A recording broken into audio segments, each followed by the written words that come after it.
नमस्कार। आप सभी के अपने चैनल जय गुरुदेव उत्तराखंड पर एक बार फिर से बहुत बहुत स्वागत है।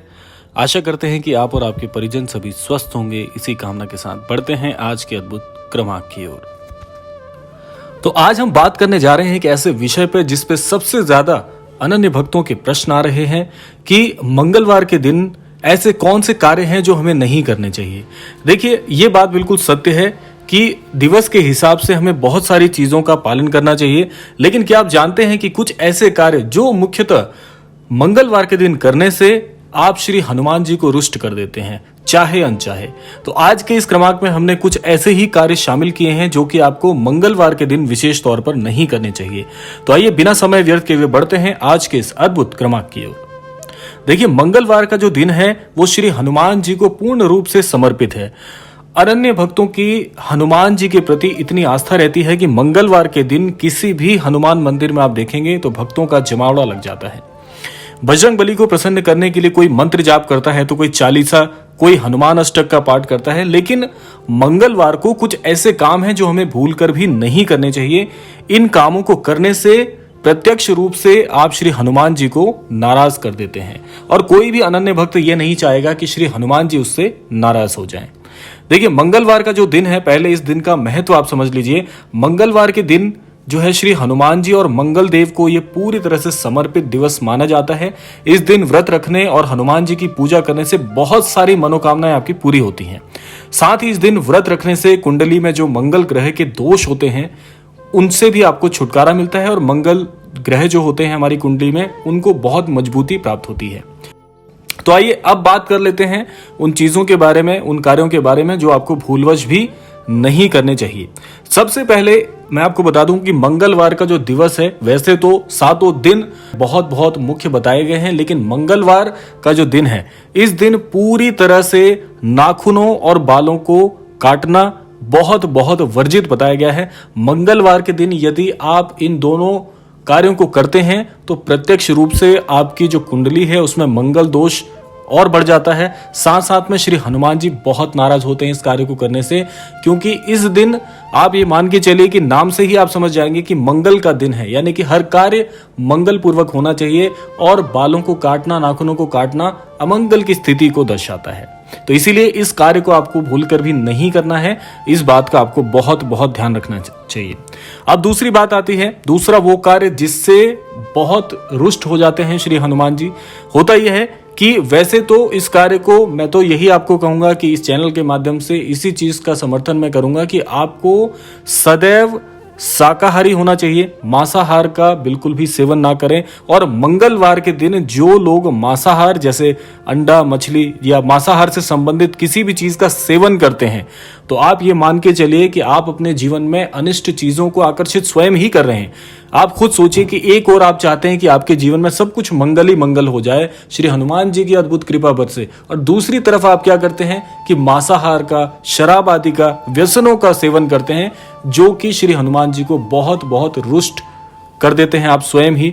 वैसे तो मैं यही कहूंगा कि आप शाकाहारी बनिए, क्योंकि हमारे धर्मशास्त्रों में कभी भी किसी प्रकार के मांसाहार के बारे में नहीं बताया गया है, और इन चीजों से सदैव दूर रहना चाहिए, क्योंकि व्यसन आदि करने से आपके जीवन में अनिश्चितता बढ़ती है और आप आक्रामक हो जाते हैं। और आक्रामकता जो होती है वो आपके मस्तिष्क पे इस तरह से छा जाती है कि क्या सही है क्या गलत है, इसकी पहचान करना व्यक्ति के लिए बहुत मुश्किल हो जाता है।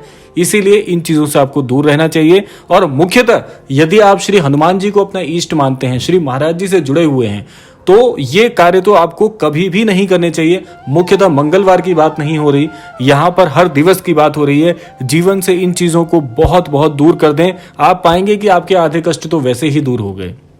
तो इसीलिए ये कार्य आपको भूलवश भी नहीं करना चाहिए। श्री हनुमान जी आपसे अन्यथा मुख फेर लेंगे, और आपके जीवन में कभी भी किसी प्रकार की ऐसी, जब आपको श्री हनुमान जी की कृपा की आवश्यकता होगी, उस समय आप बहुत पश्चाताप इस चीज का करेंगे। अगली बात आती है, अगला उपाय आप जान लीजिए, या अगला कार्य जो आपको नहीं करना है वो आप समझ लीजिए। अब तीसरा जो कार्य है आपको भूलवश नहीं करना चाहिए। ये कार्य क्या है कि देखिए, हमारे धर्मशास्त्रों में जो है दिशाओं का भी बहुत बोध बताया गया है। दिशाएं भी हमारे जीवन को बहुत प्रभावित करती हैं।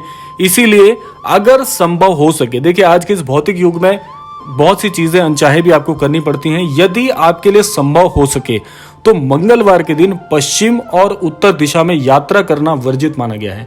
यहाँ पर यात्रा का अर्थ यह है कि देखिए, अगर आपका कार्यक्षेत्र इस दिशा में पड़ता है तो उसके लिए तो कोई भी विधान नहीं है, क्योंकि देखिए यात्रा का सीधा सीधा आशय है कि अगर आपको किसी लंबी यात्रा पर जाना पड़े, यानी कि कार्यक्षेत्र से संबंधित कोई निर्णय अगर आप लेने वाले हैं और इसके लिए आपको पश्चिम या उत्तर दिशा में यात्रा करनी पड़ती है, तो इस दिवस को, मंगलवार के दिवस को आप टाल दें। इस यात्रा को किसी और दिवस में आप इसको अपना लें, क्योंकि मंगलवार के दिन इन दिशाओं में लंबी यात्रा करना पूरी तरह से वर्जित माना गया है। अगर आपको किसी कारणवश इन दिशाओं में यात्रा करनी भी पड़ रही है, मैं उसका भी आपको उपाय बता देता हूं।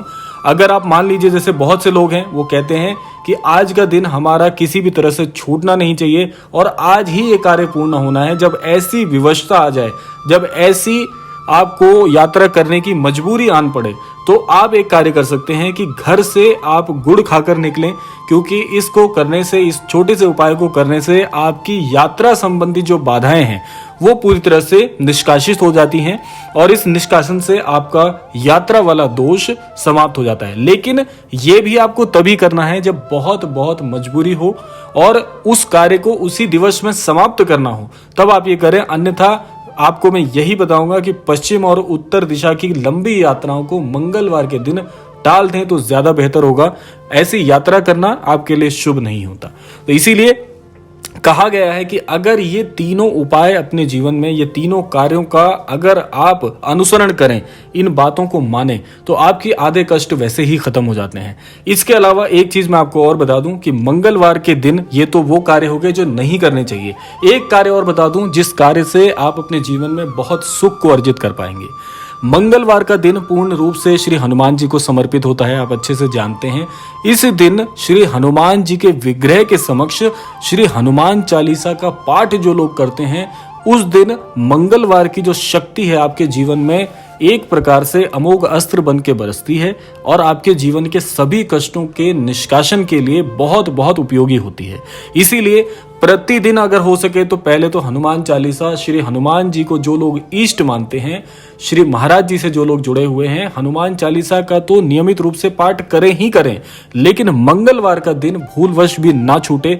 इस दिन वो अद्भुत शक्ति आपके जीवन पर आती है जो कि श्री हनुमान जी अपने स्वयं स्वरूप से आपको आशीर्वाद प्रदान करते हैं। अब आप सोचिए कि श्री हनुमान जी आपको आशीर्वाद देना चाहते हैं लेकिन आप अनुपस्थित हैं, तो क्या आपके जीवन में इससे अच्छा मौका कभी आ सकता है? नहीं आ सकता। तो इसीलिए मंगलवार को इन उपायों को करें, हनुमान चालीसा का पाठ करना ना भूलें। और भी एक छोटा सा उपाय बता दूं, मैंने कई क्रमांकों में बताया गया है लेकिन अनुसरण करने वाली बात है, अगर आप करते हैं तो बहुत अच्छा होगा। श्री हनुमान जी के परम इष्ट हैं प्रभु श्री राम जी, इसीलिए श्री हनुमान जी के समक्ष प्रभु श्री राम जी का जितने ज्यादा हो सके उतना नाम अगर आप जाप कर सकें तो श्री हनुमान जी को बहुत प्रसन्नता होती है। श्री हनुमान जी प्रभु श्री राम जी के नाम के इतने बड़े, इतने अद्भुत भक्त हैं कि जहां पर भी श्री राम जी के नाम का उच्चारण हो रहा होगा वहां आपको श्री हनुमान जी की उपस्थिति अवश्य मिलेगी ही मिलेगी। तो सोचिए आपकी अगर श्री हनुमान जी के सामने बैठकर आप प्रभु श्री राम जी के नाम का जाप करते हैं तो कितनी प्रसन्नता श्री हनुमान जी को पहुंचती है। तो इसीलिए श्री राम जी के नाम का जाप अपने जीवन का मूल मंत्र बना लीजिए, हनुमान चालीसा को अपने जीवन का मूल मंत्र बना लीजिए और बाकी कष्ट हरने के लिए तो श्री महाराज जी हैं ही। आपके जीवन पर श्री महाराज जी ऐसे ही कृपा बनाते रहें, इसी की शुभेच्छा के साथ इस क्रमांक को विराम देते हैं। मिलते हैं अगले क्रमांक में। इसको विराम देने से पूर्व समय है प्रार्थना का। यही प्रार्थना मैं करना चाहूंगा कि श्री महाराज जी सभी को सद्बुद्धि प्रदान करें, सभी को सन्मति प्रदान करें, इस संपूर्ण सृष्टि का, इस संपूर्ण लोक का कल्याण हो। इसी कामना के साथ विदा लेते हैं। मिलते हैं अगले क्रमांक में। तब तक के लिए जय श्री राम, जय गुरुदेव, जय उत्तराखंड।